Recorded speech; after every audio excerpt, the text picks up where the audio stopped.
The right nutrition can lead to a better education, and that's why school meals are so very essential. But for students dealing with food insecurity, meals at school are a necessity. So what happens when the cafeteria doors close when school's out? Stephen Cavazos shows us how districts are fighting hunger both in and out of the classroom.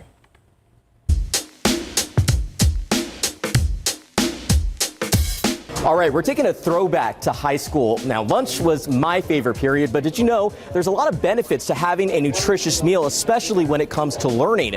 But there are a number of problems associated with the lack of a healthy diet. And for students dealing with food insecurities at home, it could be detrimental, not only to their health, but their education. It's a problem, and school districts are trying to solve it. We live in a food desert. Southside ISD is in a food desert. We would welcome and love a grocery store to come into this community. But in the meantime, we know that it's important to have healthy food for our children for brain development, where they're in that learning stage right now. And so we want to do everything we can to help them along.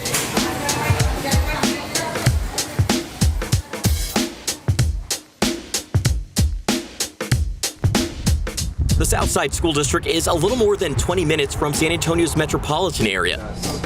It's a small and tight-knit community, which is why the school district is taking care of their own. We noticed that there were a lot of hungry children, hungry people in this area, and the disparities here are enormous. So what we're trying to do right now is to set in place the necessary steps to feed this community, to give them the nutrients that they need, that they deserve, and then hopefully that their children as well go on to succeed. Escamilla describes the district's initiative as a three-pronged approach. First, students are fed free school meals during breakfast and lunch, and they even get to take home a meal pack. Then once a month, Southside ISD partners with the San Antonio Food Bank for a distribution to about 2,200 people. For somebody at home who needs to want some cereal for the kids, this is incredible, and it works perfectly. We have rice. Lastly, there is a food pantry. It's the only one, and it's located at the high school. It's filled with non-perishable items and utilized in emergencies. They just keep me going. The pediatrician says they keep you young and goes, I don't know about the young stuff, but I know they keep me going. But yeah, they're blessings from up above, and I cherish my babies. And this is a perfect place for them. It truly is. Olivia Ramey says she and her husband have their hands full with their 4- and 5-year-old sons. But she tells me the school district's programs have been a game changer at home, especially when it comes to nutrition. They look out for their people. They have the food bank, they have the pantry. Their kids all eat, nutritious foods. And it's funny because they'll go home, and if you're eating something that according to them is not nutritious, they'll bring it up to you. Hey, that's not nutrition. Oh man. But yeah, that's how it goes. That's how far it goes. It bleeds out to the home, to a restaurant, whatever we're at. They are sure to let us know. The need for food assistance is widespread and felt even back in the metropolitan area.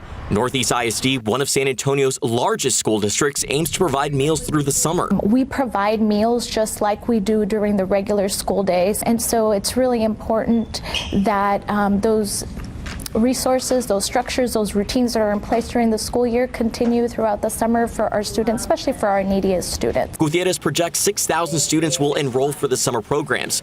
She says their investment in students doesn't end when the school bell rings. It's really important that our students feel the support, that they have the resources, tools, and everything that they need to succeed in the next grade level and to be engaged during the summer. Ramey says when school districts look after their students, they build a better future for their communities. All this is going to come to play in the future. With that being said, setting them right now in the right path, I want them to succeed to the ultimate. And I think this is a real good start. Now we want to hear from you. Scan the QR code here to tell us what you want to address or what creative solutions that you have come up with yourself. Don't forget to subscribe on YouTube and like on Facebook. We'll be right back.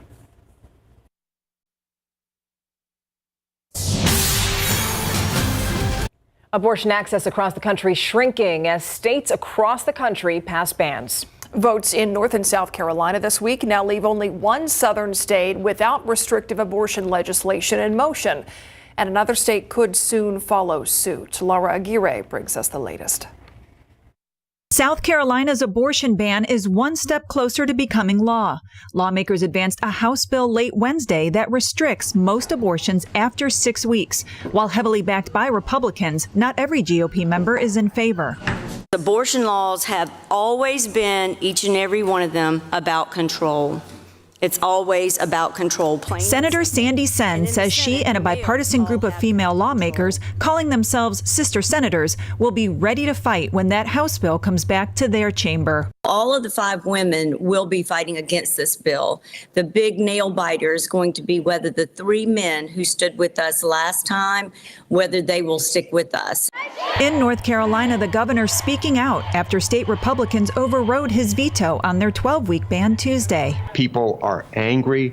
Women feel like that they have been slapped in the face. Virginia may soon be the only southern state without heavily restricted abortion access. Nebraska's state house filled with dueling protests Wednesday after a 12-week abortion ban was slipped into an already controversial bill that limits gender-affirming care for anyone under 19 years old. I think today will be a very dark chapter in Nebraska history. Nebraska's bill is expected to pass a final vote, possibly as soon as Friday. I'm Laura Aguirre reporting. Around America now, President Biden trying to take on the growing problem of homelessness in America. The Biden administration has announced a new program accelerating local efforts in 5 of the nation's largest cities. That's Chicago, Dallas, Los Angeles, Phoenix, and Seattle. The U.S. Interagency Council on Homelessness and its 19 federal member agencies will partner with governments in those cities as well as the state of California. The goal here is to fast-track efforts to house unsheltered people. The initiative is called All Inside. The larger goal is to reduce homelessness by 25% by the year 2025. The House of Representatives passed a resolution in support of local law enforcement. The final vote this morning was largely bipartisan. The resolution was first introduced in January and was meant to serve as a message of broad support for all levels of law enforcement. But a rift developed in the House on whether it should include federal agencies, specifically the Justice Department and the FBI. The final resolution of support is just limited to local and state law officers. Let's take a look outside with live cam again here this evening, but a pretty pleasant day across South Texas. Looks like it's going to stay that way for at least a bit. Adam. Yeah, this evening's just fine. You see those clouds that are coming in? They came in from thunderstorms that bubbled up in Mexico, and now those storms are dissipating as they head eastward. Cool front arrives tomorrow night. It brings with it storm chances. We'll take a look at the futurecast in a bit and talk about how much coverage we should see in terms of the storms. Also a bit cooler this weekend as a result of that front. See you in a few minutes. Stephen Clare, a nurse practitioner accused of shooting his ex-wife and stabbing his 2 children, killing one of them, was in court for a bond hearing today. Officers on the stand describing that horrific scene. Clare is currently being held on $3.5 million bond. 2 men are dead after shooting each other during an argument. SAPD says the pair argued outside of a home before they both pulled out guns and shot each other. Their names have not been released. 1 person killed and 3 others injured after a shooting at a club near UTSA. SAPD says around 20 people in 2 groups got into a fight outside of that club. Someone pulled a gun, shooting and killing a 20-year-old. No arrests have been made. SAPD now investigating a deadly crash on I-35 near Loop 410. The driver was heading southbound before hitting a barrier. That person was pronounced dead at the scene. And that is your 60-second recap.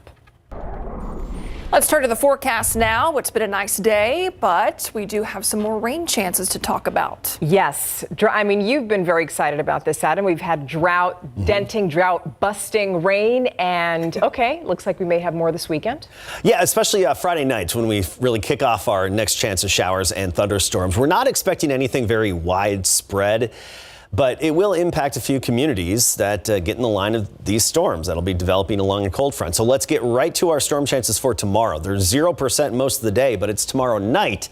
That's when the storm chances rise a bit. 10 p.m. at 20%, and then they max out at 30% from midnight all the way past sunrise on Saturday morning. So tomorrow night is when we need to be on the lookout for some storms, and you may be woken up by some of those storms. Well, let's talk about our rainfall. Since May 1st, 2.91 inches officially at the airport. That's almost 0.4 of an inch above average. Since January 1st, we've had just shy of 11 inches of precipitation, and that's actually a little below average by 0.12 of an inch. But our next opportunity, that's coming tomorrow night.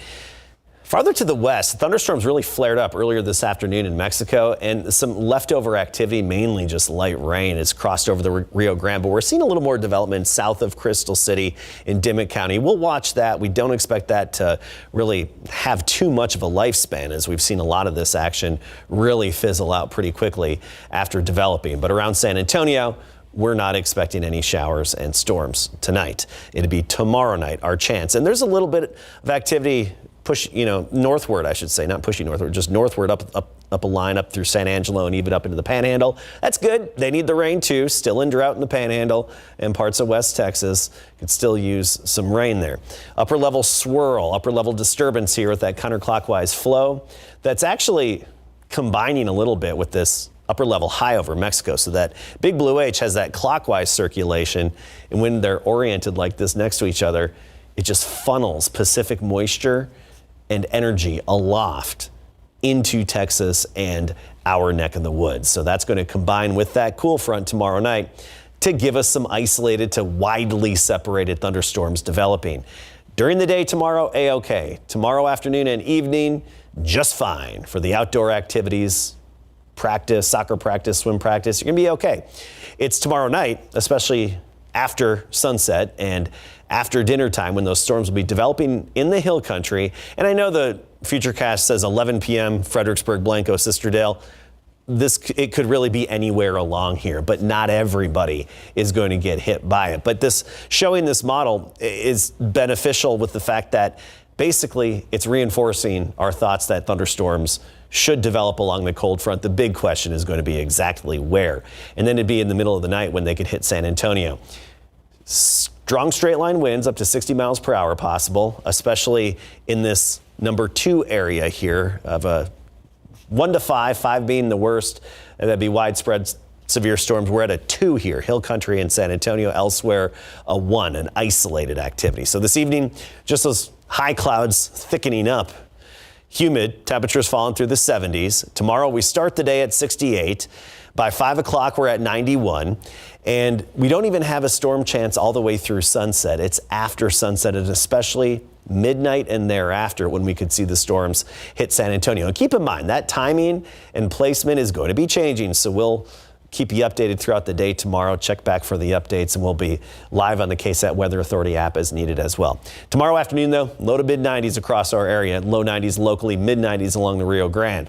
This weekend, 30% chance here and there we could see some showers and storms develop on Saturday, both morning and afternoon. Then by Sunday, just a 20% chance. So I do think you'll be able to get in that yard work and get outside for a good chunk of the weekend. It'll be a little bit cooler, 82 on Saturday, then 80 on Sunday.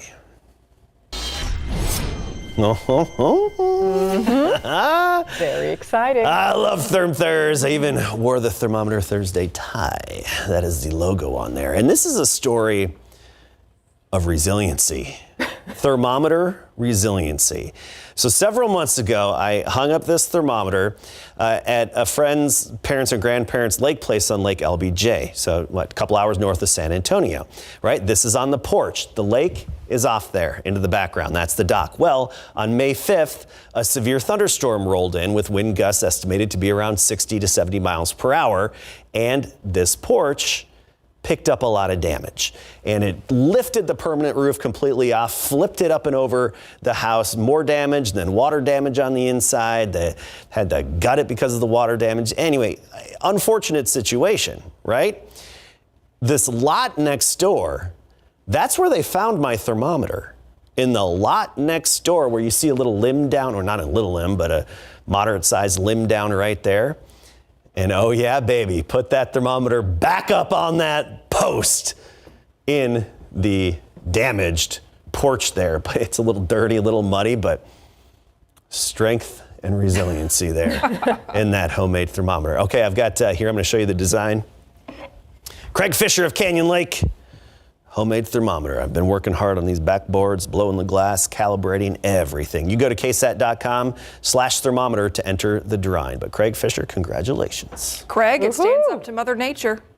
It's all yours. Hey, That's what you want. One of them, a hurricane as well. I mean, right? Tested. Hurricane Ian. Tried and tested, Caskey. That was kind of lucky, though. Thanks. Thank you. The Buzz is coming up next. In the Buzz today, there is no place like home, especially, I guess, if you call one of the top-ranked cities home. U.S. News and World Report released its list of the best places to live in the country. The 150 most populous metro areas in the U.S., they are ranked based on affordability, quality of life, desirability, and the job market. The annual rankings also consider factors like the cost of living, weather, access to health care, and this year, Green Bay, Wisconsin took the #1 spot, and that's thanks to affordable housing, low crime, and high air quality, although it is pretty cold there. All right. Huntsville, Alabama, Raleigh and Durham, North Carolina, Boulder, Colorado, and Sarasota, Florida round out this year's top 5. Okay. All right, this one I believe there's a market for. It is a sauce lover's dream come true. Kraft Heinz has created this prototype of a dipping sauce dispenser. They call it the Heinz Remix. It has sauce bases that includes ketchup, ranch, barbecue sauce. Customers can pick one and then mix it with flavor enhancers, things like jalapeno, smoky chipotle, buffalo, and mango. Oh, and those extra flavors can each be added at low, medium, or high intensities. Okay, that's pretty cool. The base options could change over time, and it's really a relief for those already worried about the lack of mayo. Yeah, Kraft Heinz plans to start running pilot programs with the product in restaurants from late this year into early next year. And I'm hoping that Whataburger does something like this because I love their spicy ketchup. I'm telling you, I can see it catching on. We'll be right back. All good tomorrow, just warm. It'll be in the low 90s, sunny, bit humid. It's tomorrow night. Chance of thunderstorms, 30% coverage, so not everybody getting it. But where they do develop, we'll watch for some severe storms and isolated rain possible this weekend. Thanks for watching. We'll see you on the night.